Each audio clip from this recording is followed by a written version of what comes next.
Welcome to another installment of Touchline Talks right here on TorontoFC.ca, the Toronto FC YouTube channel. I am Gareth Wheeler. Terry Dunfield is away this week.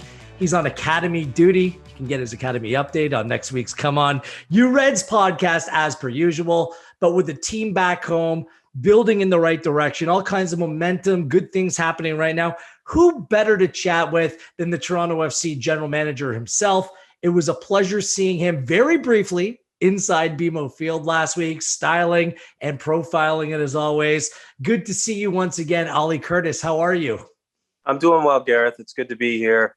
It's good to be doing one of these things inside of Toronto, staring at a game coming up at home. So it's great to see you, to be on the talk, and it's good to be here. Doing well. Last time we had you on, I think it was during MLS's back, actually. A lot has transpired. It's been it's been a difficult time. First off, from a personal perspective, how are you doing, Ollie? Because you're back home right now. That has to be a good feeling. Yeah, doing really, really well. I think we've all wanted to get back to Toronto. So, the last couple of weeks have been incredible for everyone. I think for players, for staff, for myself personally, but I also think that it's been great also for our fans to finally be able to cheer on, to support, the team, in the flesh. So that's feels good. That's really rewarding. Our fans deserve it. Our city deserves it. And our guys are so excited to be at BMO and to play in front of them. A lot has continued to be talked about, the mentality, the mindset of an athlete. It had to be extraordinarily difficult, not only for the players, Ollie, but for the staff as well, being away for so long. Like, it doesn't matter. Like, you can amp up the conditions, the hotels, bringing families down, but there's no substitute to playing at home. And I guess my biggest takeaway from the first games at BMO Field is the group looks happy on the field. Is that kind of one of your big takeaways as well? Is that things kind of seem a little bit more normal and a little bit more happy now?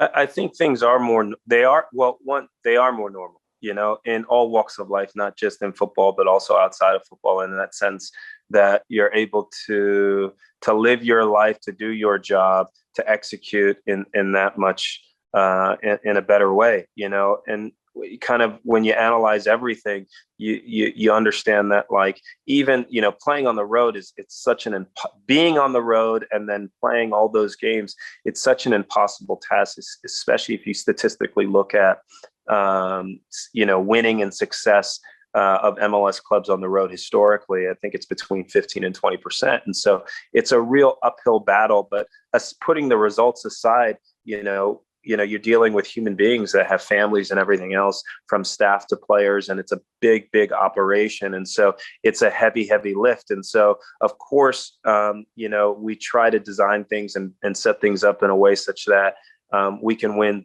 football games. But at the same time, people and families and everything has been on hold.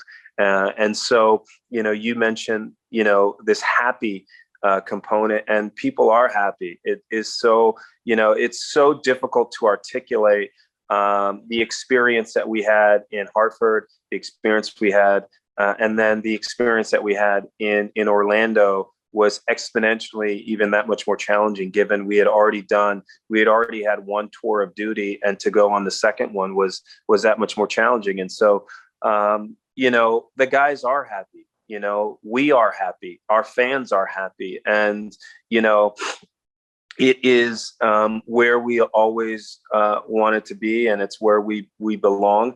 It reminds me, someone asked me years and years ago, they said, why do you think Brazil's so good at soccer? Like, they said, and it was a really difficult question. There's no wrong or right answer, but I just said, because they're happy and they love the game. And when you have those types of emotions and those types of feelings towards what you do and how you play the sport, good things happen in bunches. And we're finally back in Toronto. We're finally back at BMO Field, and we're able to play the football that we need to and the way we like to. And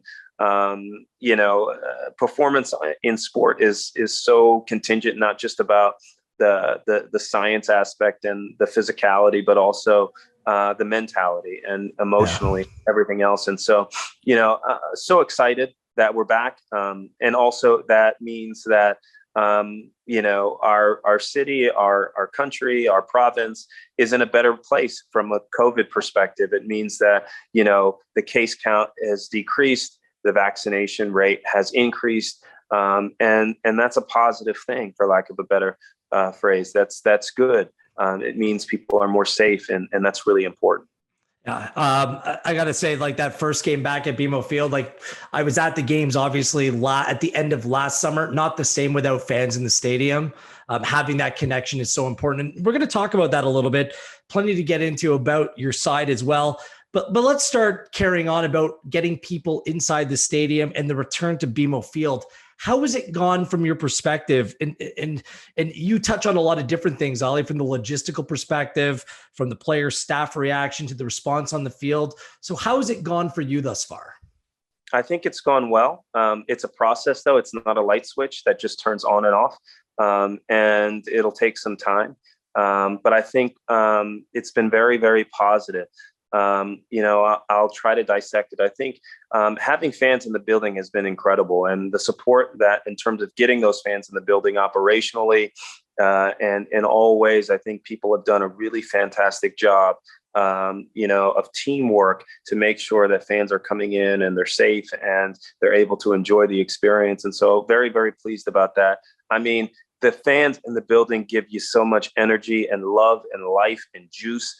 It's incredible. And it's a feeling that you only, you can't really describe. And if you do, it doesn't do justice, and you can't really honor the feeling. But it was amazing to smell the grass, to be in that venue, to see fans that are supporting the team is incredible. So in that respect, we are so grateful. We are humbled and excited in every single way. From a results perspective, at home, we've had 2 games and we've tied those two games. And from our perspective, that's a process. If you looked at the football and the way we played, I think we played very well, and probably, hopefully we could have come away with a couple more points. But again, it's a process. And so we're moving on and moving forward and looking at that, those games as building blocks. And in that sense, it's very, very good. Emotionally and everything else, and getting families and our staff and our players.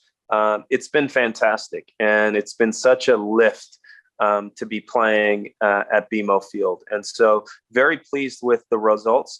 We know we still need more points. We know we're looking up as opposed to trying to dissect where we need to be. And so we still have a heavy lift, and we're confident that we can lift those weights. And fortunately, we've got a lot more games at BMO Field, which is our home base, and then we've got some games on the road, and we know what it takes to execute there. But it's one game at a time, that we'll lift, such that at the end of the season we can be where we need to be. It's funny about the fan noise. It's not only the fans who are backing you. It's like yelling at the referee or whistling at the opponent, like little things that you miss that make that atmosphere so much better. I'm totally with you on that. It's the difference between having a meeting in Zoom and having it live, at some level, the in-person, there's nothing that can substitute shaking someone's hand and looking them in the eye in person than versus doing it on a Zoom. Absolutely. We're doing this on Zoom right now, but we'll do this again in real life, Ollie. But point made, point taken. You kind of mentioned it. You're home now. Great news coming at the end of last week that there's permission for all 3 Canadian MLS teams to play their home games in their home stadiums in August. For the rest of the season, is it just a matter of waiting out and seeing how the recovery plan goes and how rates of the virus, kind of move in whatever direction over the course of the next month before a firm decision is made on the rest of the season? I think what we've learned, particularly over the last 18 months, is it's 1 week at a time, then it's 1 month at a time, and then it's 6 weeks at a time, and then it's 8 weeks at a time. It's really step by step, and it's important that we not get ahead of ourselves in every single way. In terms of the football, it's important that we concentrate on the opponent that's in front of us to try to put together a game plan and then to execute that. And then also in terms of outside of just the actual competition, it's important for us to take it one step at a time. This pandemic has challenged everyone all over the world, and it changes. There's variance. And at the end of the day, the most important thing is that, one is we all live in this community, and we all need to be safe and to do things that ensure public health and safety. And so really what we want to do is 1 week at a time, 1 month at a time, working with public health, working with the government, monitoring what's going on, doing all the things that has gotten us to this point right now where we are able to continue to play and to continue that. I think it's important. We think it's important not to just stop. It's important that we still do all the different things that are important to public safety, wearing masks, social distancing. All those things are still really, really important. We're not out of this thing yet. It's important that we continue such that we can, so that the people that we love and support are safe, and that we continue to do the things that we love.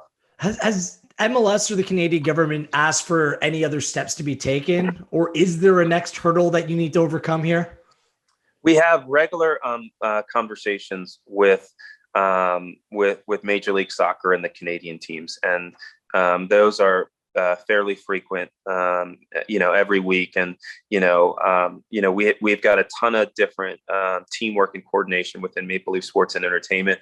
The team of people that have been supporting us and the other teams, not just within Maple Leaf Sports and Entertainment, but just broadly in general in terms of sport within Canada, has been fantastic. And so we try to over communicate as much as possible, whether that's with various branches of government and local public health officials, and also within Major League Soccer, to understand what's going on in the moment and to be able to respond in a healthy and safe way. And I think we've done a pretty good job of that, and proud of everyone that's been working on that. But again, that is a game plan that exists for 1 week, and then you figure out what happens next week, because things change, things that are unexpected that you might not have been able to forecast or to game plan for. But we're nimble.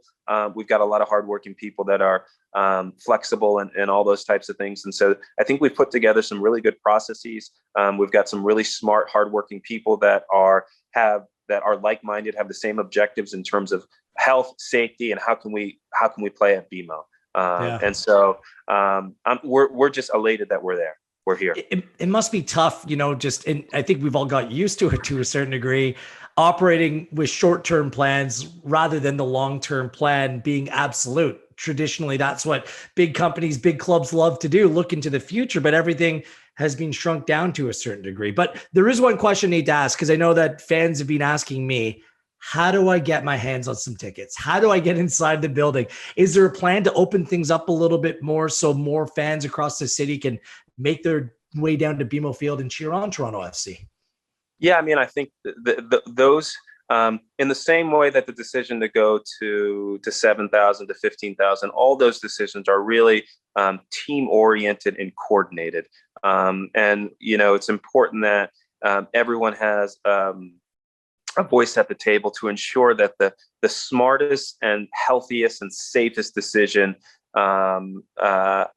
is found. And so in that sense, what we want to do is we want to make sure that that everyone that comes to BMO Field has it's a safe environment, that they enjoy themselves, that we're able to follow all the protocols that make sense and are in line with government regulations. So that's a challenge, but we've got a lot of good people that are working hard on that to ensure that.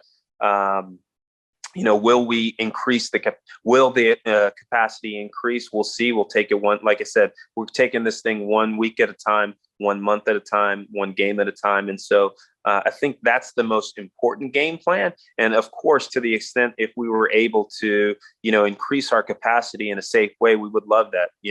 When it comes to fans in the building, it's the more the merrier.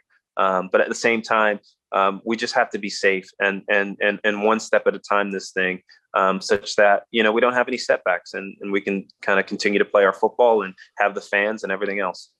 A lot of football to be played, plenty of games upcoming as well. So fingers crossed that more can actually get back inside BMO Field. Gareth Wheeler with Ollie Curtis. So the team's playing well.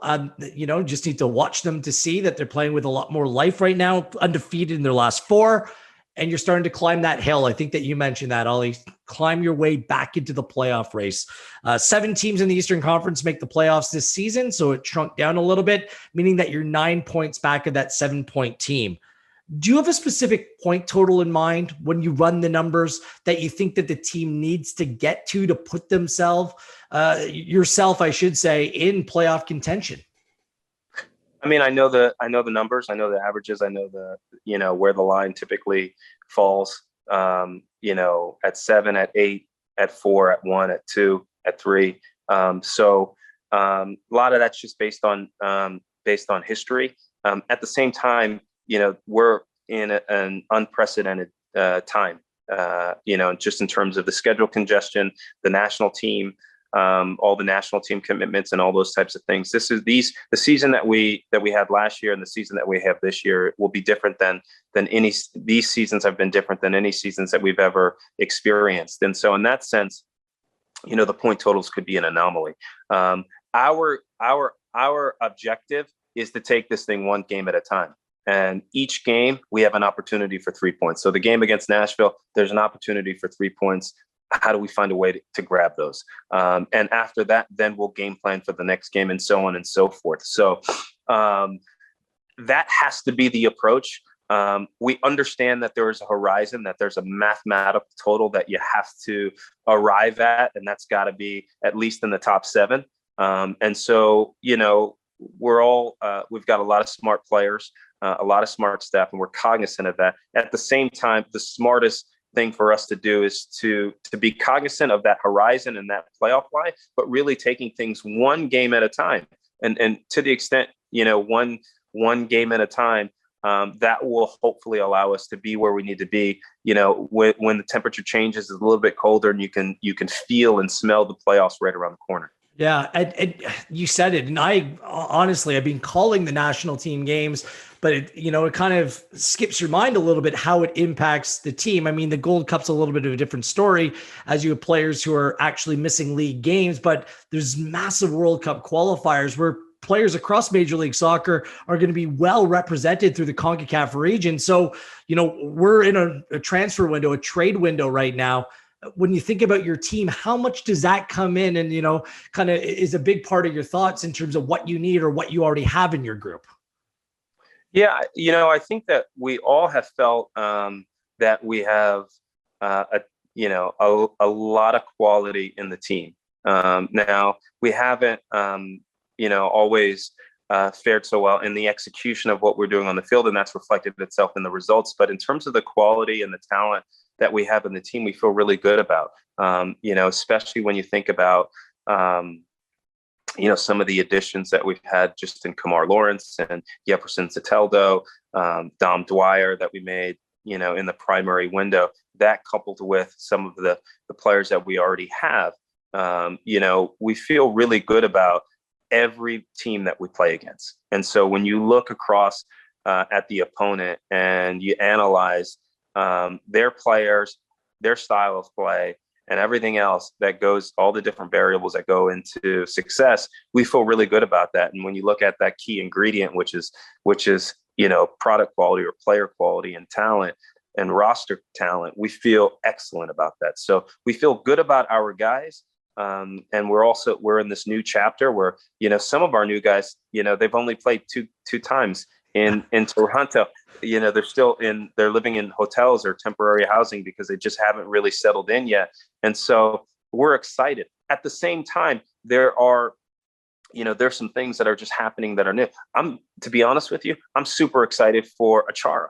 Like, and so, in terms of what an unbelievable quality young player that he is. And we all saw the goal that he scored against NYCFC last year. And then unfortunately he suffered an injury, but, we anticipate him coming back in the fold, whether that's next month, hopefully, or maybe later this month, but he's been training and running around and feeling good. And so he's what I would call an addition that we're really, really excited about. And so we feel that we have the pieces that can help us get where we need to be. Now, will there be something before the close of the window?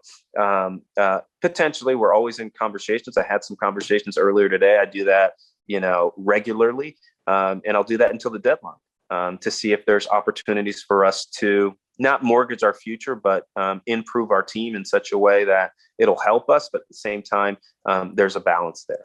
It's funny when you say all that. Also, at the start of the season, Ollie, you didn't really have a full complement of healthy and fit players. And with players away on international duty, the argument can be made that we still haven't seen your best 11 at full strength. So that must be difficult to actually evaluate, because you said it, you really like the talent. Maybe that does make things a little bit more complicated if you are looking to an area to strengthen within your team. Yeah, it's complicated. Sometimes I think even, I think one of the phrases Bill Manning uses is those are good problems to have. When you have, national team players that are not here, it means you've got really good players. At the same time, they're problems nonetheless. And so that we need to solve. Of course, we're excited because, even some of these players like Achara, who is a really super specially talented young player, is going to be back into the fold. And he's got so much to add, maybe as a 9, but also as a winger. We saw what he did against NYCFC, and that's exciting. And then, in different moments throughout the season, we've seen young players that you might not, know as well, but we know because we're with them every single day, step up in difficult moments. And so a couple of games ago, you saw Ralph Priso score a big goal, and it wasn't necessarily the goal that I was so happy about. It was his confidence and his performance after the goal. And I think that that everyone got to see that, which was exciting. You also saw over the last couple of games, the first time probably all season, where there were 3 designated players on the field, and that hasn't happened, in a long time. But to be able to have a full complement of players is critical. It's important.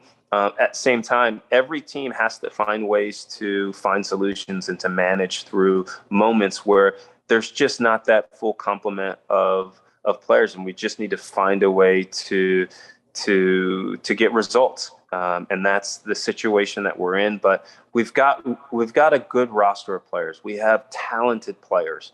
On the day, we have to find ways to execute. We have to find ways to win. But we've got, really, really happy with the complement of players that we have. Before we get to the DPs, I want to talk about the young players, because you're right. There's some real good young talent in this team.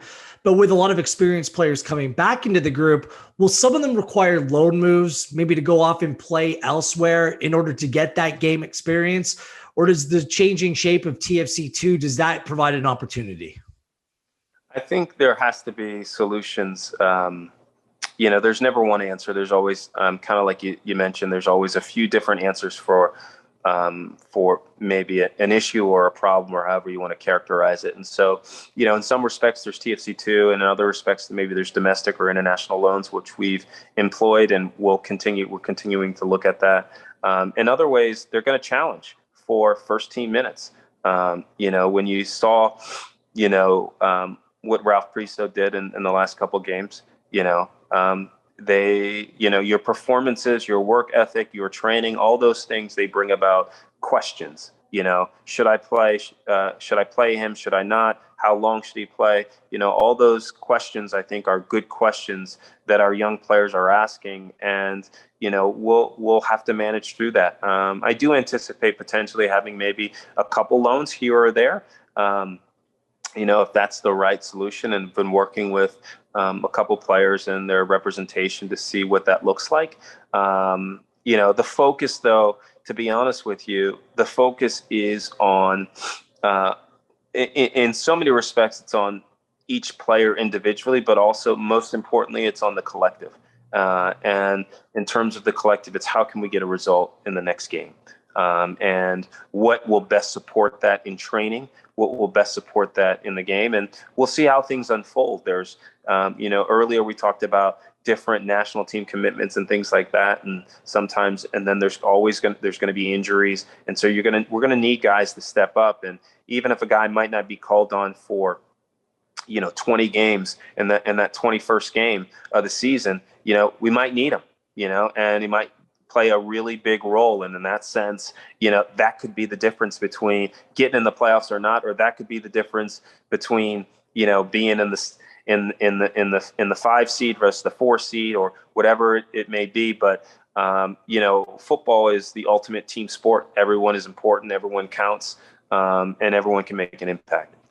I cannot wait for the extended all-for-one version of the signing of Jefferson Soteldo, because, it can probably last for a few hours trying to bring in a marquee player during a pandemic when he can't even touch down in Toronto. He's been electric, Ollie. 2 goals and an assist thus far. In fact, when he started games, the team has 4 wins, 3 draws, and just 1 loss. Has anything surprised you about the player? Because obviously you get to know the player in person as the process is played out. So has anything surprised you about him? I think it's a challenge to whenever you're switching continents. It's a challenge sometimes, and it takes a little bit of time to get used to everything, the climate, the food, the style of play, your new teammates, people, language, all those types of things. I think, and sometimes that translates into kind of a little bit of a slow start to your playing career with your new team. I think with Jefferson, it's, we're happy with him. I think he's got more levels. We think he's got more levels to his game, that he's a very good player, but we think he can be better.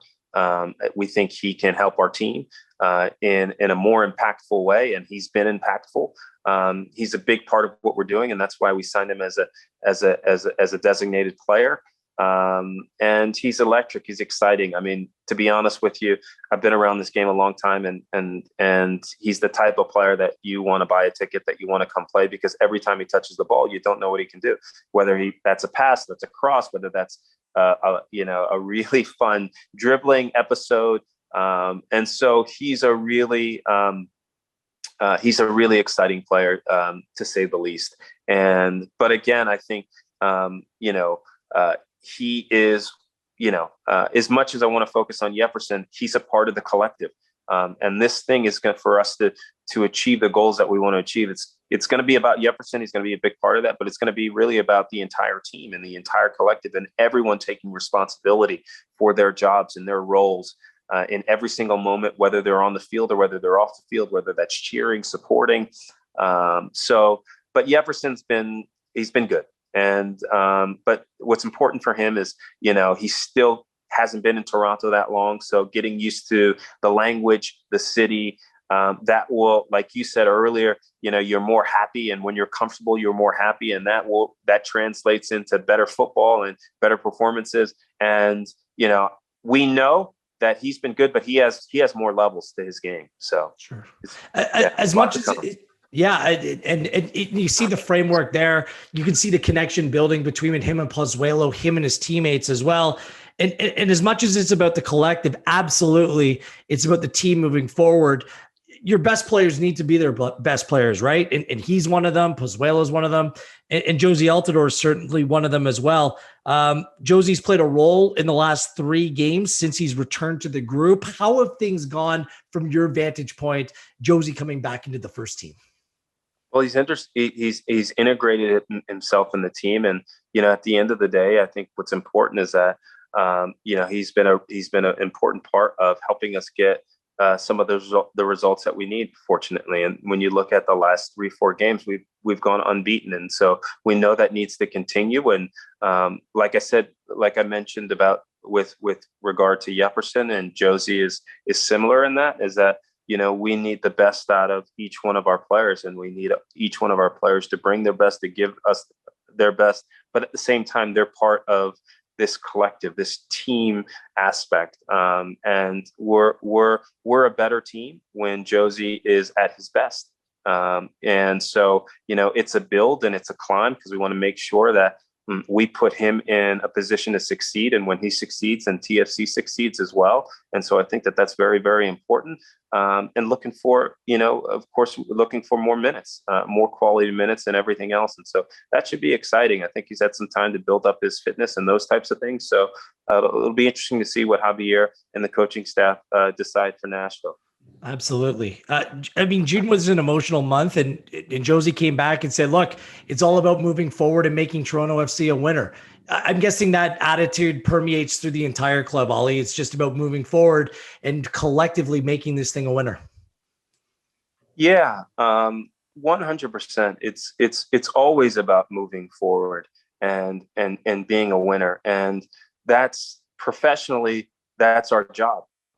That is our job, is to always look forward. Even when you think of like a striker, when he takes a shot and he misses it, hey, forget about it. It's about the next shot. And so that's important. And intellectually, we know that as well. I will say emotionally and personally, I think we probably have had some trauma. This pandemic, like for everyone, has not been easy. And there's been so many different twists and turns. But our guys are smart, they're analytical, they're hardworking, and they care about this club and the city with so much passion. And which is why I think the first 5.5 months of the season were so difficult, because we all care about this in a real authentic way. And I can't describe how we feel about all of that. And so we're excited to be back here. It is about moving forward. It is about, moving forward on the field, being professional, but then also moving forward in our life, in our lives outside of the game, which influences what happens within the game. And so, man, I'm really excited about the next game. Excited about our guys we know that our fans, they want to be at the mountaintop. We want to be at the mountaintop. We care about this club. We care about winning so much. And at the same time, we've got to execute. And, we don't want to let anyone down. We want to support and we want to win and those types of things. And to be honest with you, like this team has quality. It has talent. And when I look across the league and I see what we've got, I know we can succeed. And we just got to take it one step at a time, one game at a time, and we go from there. One player that unfortunately you'll be moving forward without him on the field for the short-term future is Ayo Akinola, injured on international duty. With Josie having not started yet, he's still working his way back to full fitness, and that oftentimes takes time once you step away, Ollie. Is that a position that you need to address, maybe bring in someone else, or can the likes of Dwyer and Mullins and Achara coming back be enough to cover any potential other loss through injury or otherwise moving forward? Well, that was part of the calculus with signing Dom Dwyer. One, we know Josie will work his way back to fitness, and then also the thought what process was Achara would be ready by July-August timeframe. And we know Achara, we drafted him with the intent that he could either be a 9 or he could potentially play on either side of the wing. And so having that complement of players, plus having a Pat Mullins and we feel good about. Don Dwyer has scored goals in this league. Pat Mullins has scored goals in this league, and when Achara was healthy, he scored a goal in this league. So that when a guy like Soteldo or Pazuello can pass you the ball, or an Osorio can get you the ball, we feel good about that. And so, when it comes to attacking options, and when you look at our front six, we're as strong as any team in the league, pound for pound, when you're looking at players and those types of things, whether that's Osorio, Delgado, you've got Michael Bradley, you've got Ralph Priso, you've got, Jefferson Soteldo, you've got Pazuello, you've got Josie, you've got Dom Dwyer, you've got Mullins, and then you've got Tsubasa, who scored that beautiful goal against New England and has a penchant for doing those types of things. And his technique is incredible when it comes to trapping and passing and shooting. And then we've got other young players that, I could talk about that like a Jacob Schaffelberg, who will give us quality, like Jaden Nelson. And so we do have options and we do have talent that other teams don't. And, you can call them tools, but we call them weapons. And we just need to execute and go from there. Well, we just have a couple minutes left. I want to discuss the coaching position because it's been a few weeks out since the coaching change was made. It was obviously a difficult decision for many reasons, Ollie. But how do you look at things as of today? Yeah, I mean, I think probably at some point I'll probably be in a place where I could probably be more reflective on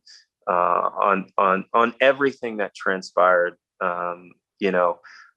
Now's probably not the time. We need to move forward. And what's most important for the club is to think about things of how we can improve one game at a time.